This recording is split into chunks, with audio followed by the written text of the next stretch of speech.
स्वामी श्री रामदास जी श्री श्री घनश्याम दास जी महाराज का प्रचारक हुनुहुन्छ। उहाँलाई श्री श्री घनश्याम दास जी महाराजले विक्रम सम्वत 2074 रामनवमी का दिन पीत वस्त्र एवं आध्यात्मिक नाम रामदास जी प्रदान गरेर सनातन धर्म भक्ति मार्गको प्रचारको आज्ञा दिनुभयो।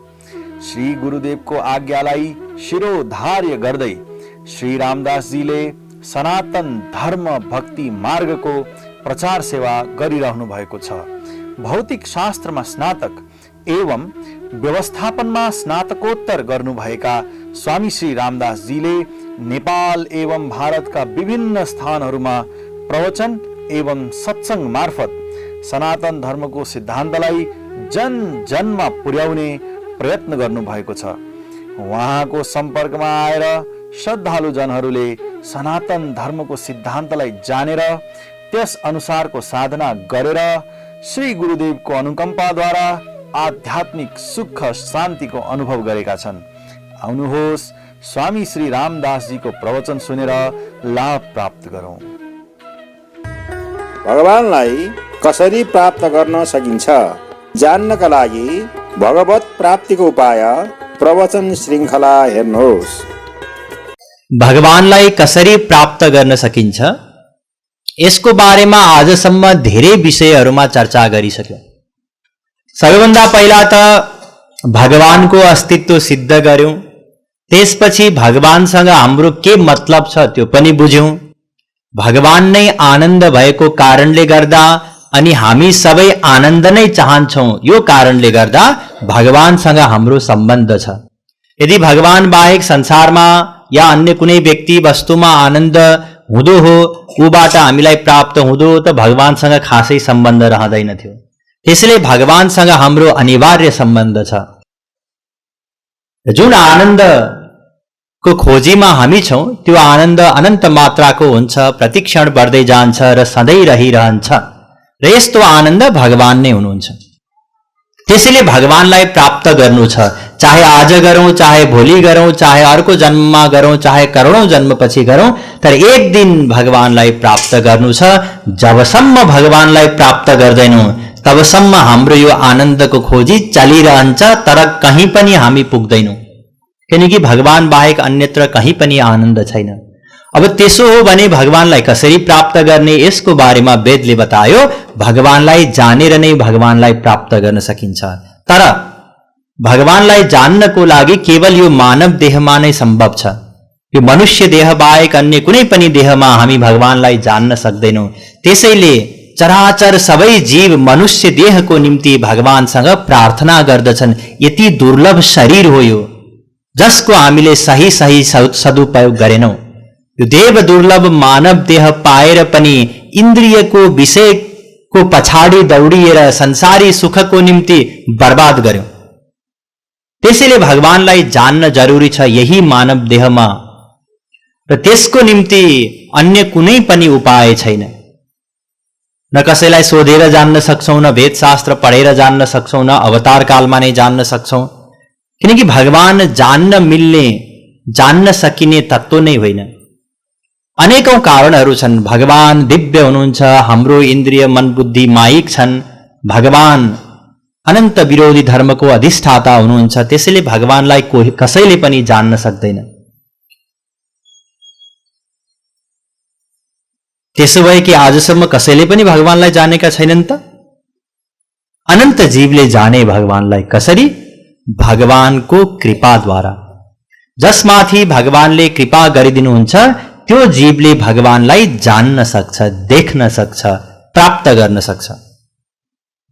र त्यो भगवानको कृपाको एउटा मात्रै आधार छ, एउटा मात्रै शर्त छ। जसले त्यो शर्त पूरा गर्यो उसमाथि भगवानले कृपा गर्नुहुन्छ, र त्यो शर्तको नाम के हो?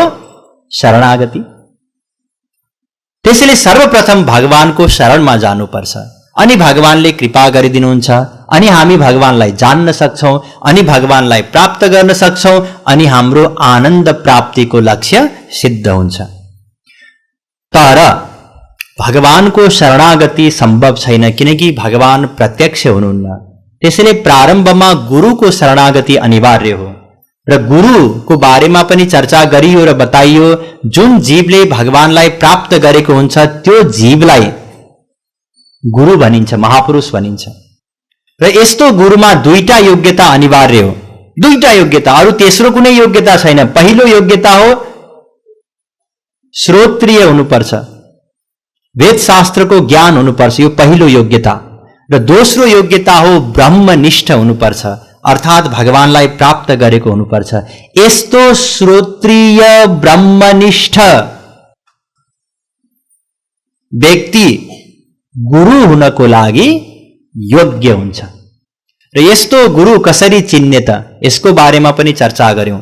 यस्तो गुरु दुर्लभ छ अत्यन्त, वेद शास्त्र सबै सन्तहरूले बताए र अत्यन्त महत्व छ गुरुको, भगवान भन्दा पनि बढी महत्व छ।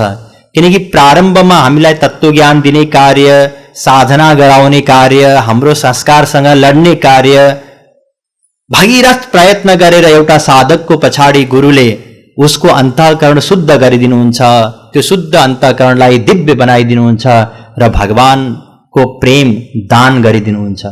त्यसैले एक प्रकारले सबै कार्य गुरुले गर्नुहुन्छ। त्यसैले गुरुसँग हाम्रो विशेष स्वार्थ छ र त्यो स्वार्थको कारणले गुरुको विशेष स्थान छ। र यस्तो गुरु चिन्नको लागि सर्वप्रथम हामीले नक्कली बाबाजीलाई चिन्ने चारवटा उपायको बारेमा चर्चा गर्यौं। पहिलो, कुनै पनि वास्तविक गुरुले संसार दिँदैन, संसार दिने कुरा गर्दैन। दोस्रो, कुनै पनि वास्तविक महापुरुषले चमत्कार देखाउँदैन। तेस्रो, कुनै पनि वास्तविक महापुरुषले आशीर्वाद पनि दिँदैन, श्राप पनि दिँदैन। चौथो, कुनै पनि वास्तविक महापुरुषले प्रारम्भमा नै मन्त्रदान दिँदैन। अब वास्तविक महापुरुषलाई कसरी चिन्ने त्यसको पनि उपायका बारेमा चर्चा गर्यौं। पहिलो, वास्तविक महापुरुषको संग गर्नाले संसार प्रतिको हाम्रो आसक्ति कम हुन्छ। वास्तविक महापुरुषको संग गर्नाले जति पनि हाम्रा आध्यात्मिक शंकाहरू छन्, उल्झनहरू छन्, ती शंकाको समाधान हुन्छ, ती उल्झन सुल्झिँदै जान्छन्। यो दोस्रो अनुभवात्मक विषय हो, अनुभव हुन्छ महापुरुषको संग गर्नाले। तेस्रो, महापुरुष भित्र भगवानको प्रेम हुन्छ र निरन्तर श्रद्धायुक्त संग गर्नाले त्यो प्रेम यदा कदा जुन बाहिर प्रकट हुन्छ अष्ट सात्विक भावको रूपमा, त्यसको हामी दर्शन गर्न सक्छौं। र त्यही वास्तविक प्रमाण हो कि यो जुन अगाडि व्यक्ति छ यो वास्तविक महापुरुष हो। अब यस्तो महापुरुषलाई भेटेपछि के गर्ने? श्रद्धायुक्त भएर शरण ग्रहण गर्नुपर्छ। श्रद्धा भन्नाले पूर्ण विश्वास गुरुको वाणीमाथि।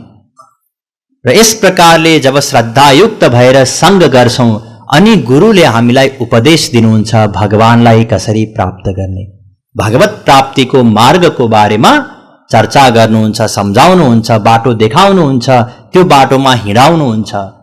र हाम्रो जुन शंका छ यो पनि लेखिएको छ शास्त्रमा, त्यो पनि लेखिएको छ, त्यो पनि बताइएको छ।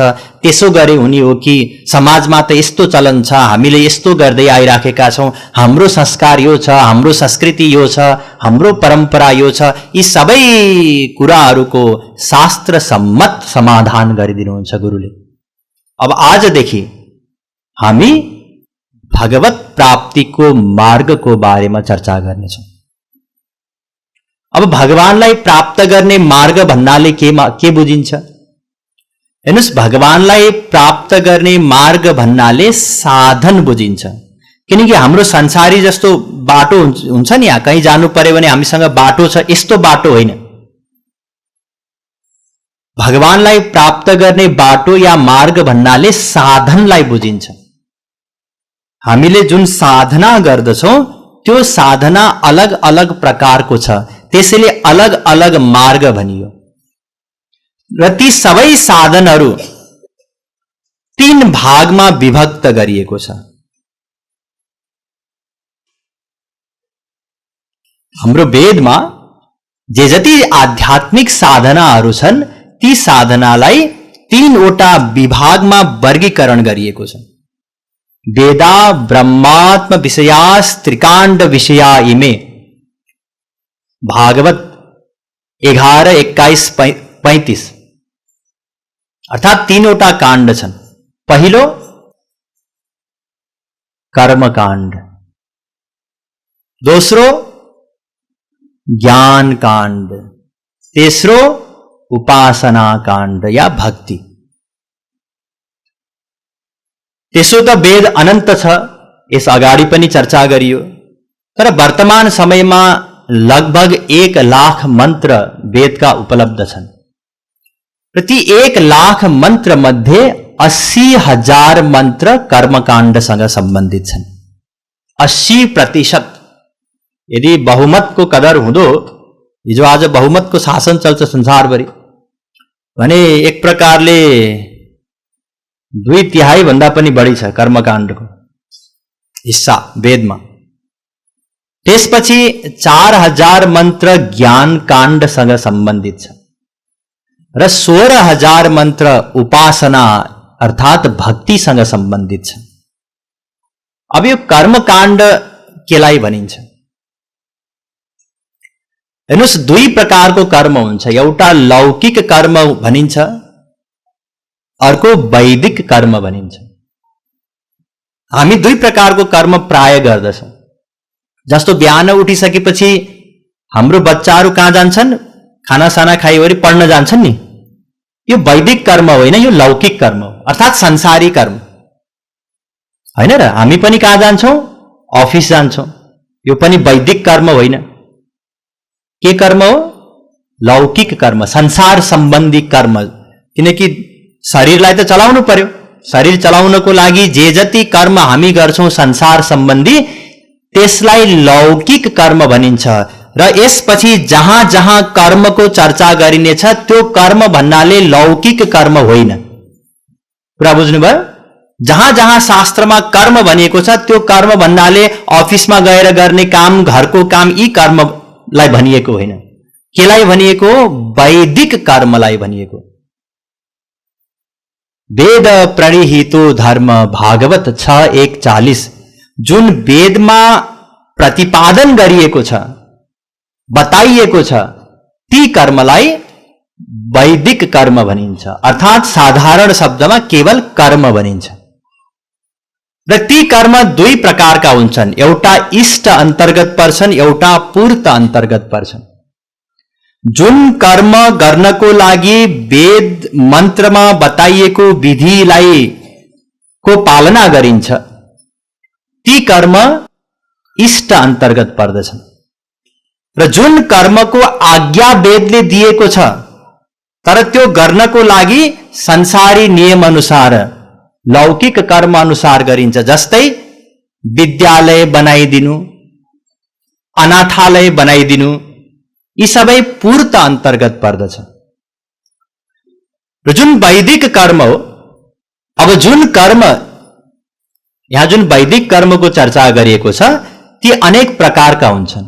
जस्तै यहाँहरूले सुन्नु पनि भयो होला, नित्य कर्म। हामी नित्य कर्म भन्छौँ नि, हरेक दिन गरिने कर्म। सन्ध्या वन्दन, पञ्चमहायज्ञलाई नै लिन सक्छौँ हामी, हरेक दिन गर्नुपर्छ। ब्रह्मयज्ञ, देवयज्ञ, अतिथि यज्ञ, पितृयज्ञ, बलि शैव देव यज्ञ, यी 5 प्रकारका महायज्ञ बताइएको छ जुन दिनदिनै गर्नुपर्छ। ब्रह्मयज्ञ भन्नाले सन्ध्या, स्वाध्याय, यी सबै ब्रह्मयज्ञ अन्तर्गत पर्दछन्। अतिथि यज्ञ भन्नाले अतिथि सत्कारसँग सम्बन्धित। कोही घरमा पाहुना आयो भने उसलाई यथोचित सत्कार गर्नु, उसलाई पहिला सबै चिज सुविधा पुर्याएर अन्तिममा आफूले सुविधा लिनु, यो अतिथि यज्ञ अन्तर्गत पर्दछ। देव यज्ञ अन्तर्गत हरेक दिन बिहान पनि बेलुका पनि हवन गर्नु, प्रत्येक दिन, यो देव यज्ञ।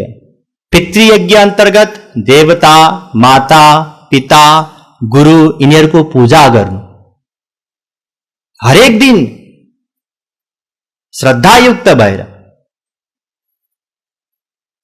बलि वैश्य देव यज्ञ अन्तर्गत हाम्रो भोजनको हिस्सा, एउटा भाग अन्य प्राणीहरूको लागि पनि प्रदान गर्नु। यी 5 महायज्ञ नित्य कर्म अन्तर्गत पर्दछन्। र यो नित्य कर्म गर्नाले केही पनि मिल्दैन र नगर्नाले अपराध हुन्छ। यो शास्त्रको वाणी हो। त्यसै गरी काम्य कर्म, कुनै संसारी कामना लिएर गरिने कर्मलाई काम्य कर्म भनिन्छ।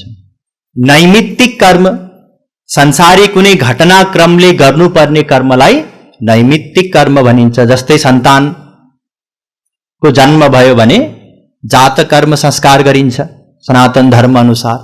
विभिन्न प्रकारको संस्कार हामी गर्दछौं। त्यसै गरी कर्मको अन्य विभाजन पनि छ। निषिद्ध कर्म, जुन कर्म गर्नको लागि वेदले आज्ञा दिँदैन त्यो निषिद्ध कर्म हो। एकजनालाई गर्नु भनेको कुरा अर्कोको लागि निषिद्ध हुन्छ वेदमा। एउटाले गर्न सक्छ र गर्नु पनि पर्छ, तर अर्कोले त्यो गर्न पाउँदैन। यदि गर्यो भने उसलाई पाप लाग्छ। जस्तै जो गृहस्थमा छ उसले विषय भोग गर्न सक्छ नियममा रहेर, तर सन्यासीको लागि त्यो के हो? निषिद्ध हो। अर्को प्रायश्चित कर्म। प्रायश्चित कर्म भन्नाले यदि हामीबाट कुनै निषिद्ध कर्म भयो, वेदले बताएको विरुद्ध कर्म भयो या कुनै विहित कर्ममा त्रुटि भयो भने त्यो पाप, त्यसको जुन प्रभाव हुन्छ अन्तःकरणमा, त्यो प्रभाव पखाल्नको लागि जुन कर्म गरिन्छ त्यसलाई प्रायश्चित कर्म भनिन्छ। यी विभिन्न प्रकारका कर्महरूको चर्चा गरिएको छ हाम्रो शास्त्रमा। अब यो कर्म गर्नाले के हुन्छ यो बुझ्नु पर्यो पहिला त। यदि कसैले कर्म गर्यो भने ध्यान दिनुस्, नित्य कर्मको कुनै पनि फल मिल्दैन, तर गर्नुपर्छ। त्यसबाहेक कुनै काम्य कर्म लिएर ठिक ठिक गर्यो भने त्यो कामना पूर्ति हुन्छ। त्यसबाहेक यदि उसले निष्काम कर्महरू गर्यो, जुन मीमांसा दर्शनमा बताइएको छ, मीमांसा दर्शनमा कर्मकाण्डको बारेमा विस्तृत वर्णन गरिएको छ, के गर्ने, कसरी गर्ने, त्यसको प्रकार के हुन् सबै। यदि कसैले कर्म गर्यो र कर्मद्वारा सर्वोच्च फल प्राप्त गर्यो भने कहाँसम्म पुग्न सक्छ? स्वर्गसम्म। कुरा बुझ्नुभयो? अब कर्मको बारेमा थप चर्चा गर्नु अगाडि स्वर्गको बारेमा बुझ्नु जरुरी छ। किनकि हामीसँग एउटा बाटो त आयो, यो एउटा बाटोले फलानो ठाउँमा पुर्याउँछ भनेपछि त्यो गन्तव्यको बारेमा चर्चा गर्नु पर्यो नि, हैन र? त्यो गन्तव्य ठीक हो भने बाटो पनि ठीक छ, त्यो गन्तव्य ठीक होइन भने बाटो पनि गलत होइन, असत्य होइन, तर हाम्रो लागि काम नलाग्ने भयो। यसरी बुझ्नुस्, यदि कसैको लक्ष्य गन्तव्य काठमाडौँ हो, उसको घरवाला परिवारवाला काठमाडौँ छन्, तर यहाँ जुन एउटा बाटो आयो, टिकटको अफर आयो 90% छुट प्लेनमा जानको लागि, तर त्यो प्लेन कहाँबाट कहाँ रहेछ? बागडोगराबाट दिल्लीको रहेछ। अब त्यो 90% छुट नै भयो भने पनि हामीलाई मतलब भएन नि। दुवै ठीक हो, दिल्ली पनि कुनै गलत होइन, असत्य होइन, त्यो मार्ग पनि ठीक हो, तर हाम्रो लागि काम लाग्ने मार्ग भएन, किनकि हाम्रो लक्ष्य अन्तै छ। अब पहिला बताउनुस् हाम्रो लक्ष्य के हो? हाम्रो लक्ष्य अनन्त आनन्द हो, अर्थात् भगवान हो। जुन आनन्द अनन्त मात्राको छ, प्रतिक्षण बढ्दै जान्छ, सधैँ रहिरहन्छ, यो हाम्रो लक्ष्य हो नि, हो कि होइन? अब त्यो आनन्द स्वर्गमा छ कि छैन यो बुझ्नु पर्यो पहिला कुरा। भगवान श्री पशुपतिनाथ की जय। जय भोले, जय भोले, पशुपतिनाथ शिवम भोले।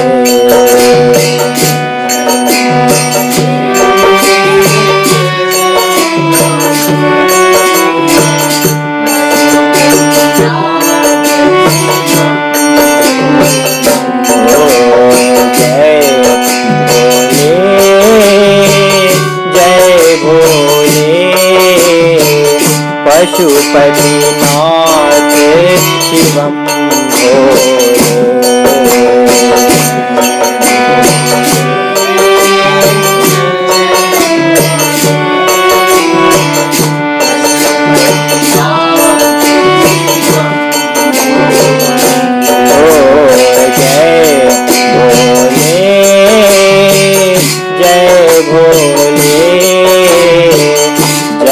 शिव शंकर बम भोले।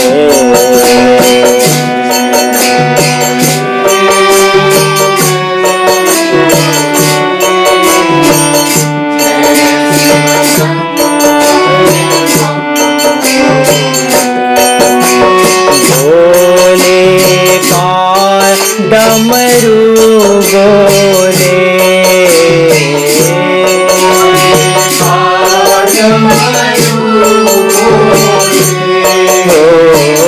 बोले का डमरू बोले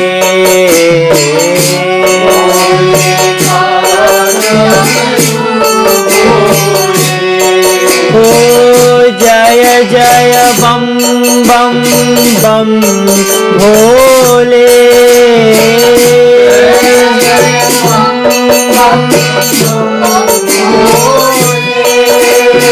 जय जय बम बम बम भोले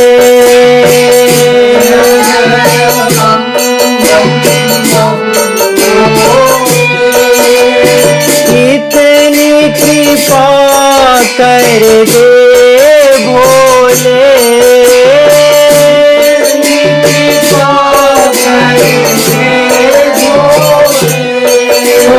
इतनी कृपा कर दे भोले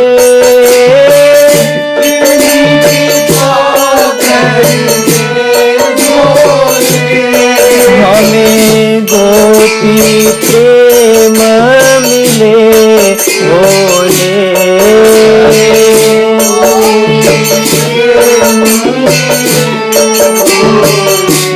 हमें गोपी प्रेम मिले भोले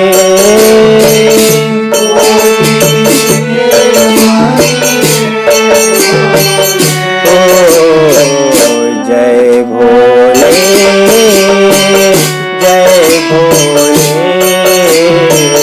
पशुपतिनाथ शिवम भोले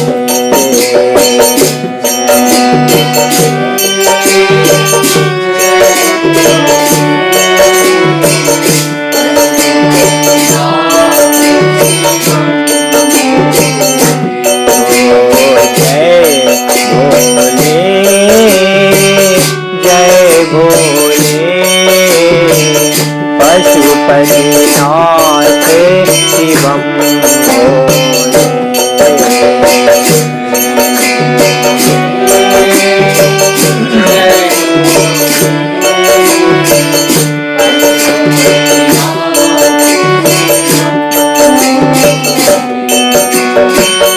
गौरी शंकर है भोले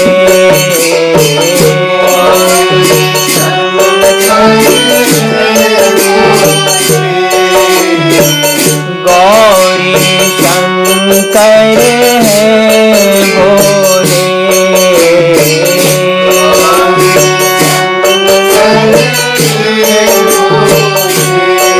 ओ जय भोले जय जय भोले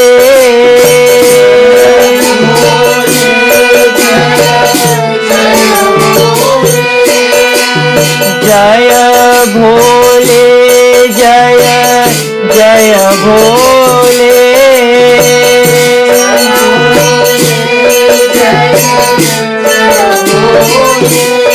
ओ जय भंडारी बम भोले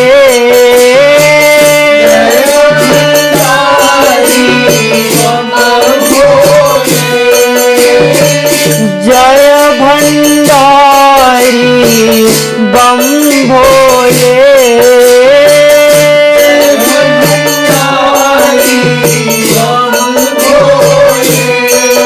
द्वार कृपा का कब खोले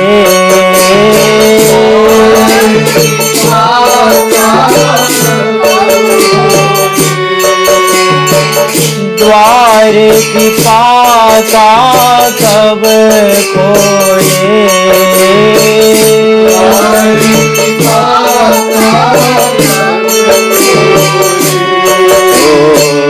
जय भोले जय भोले पशुपतिनाथ शिवम भोले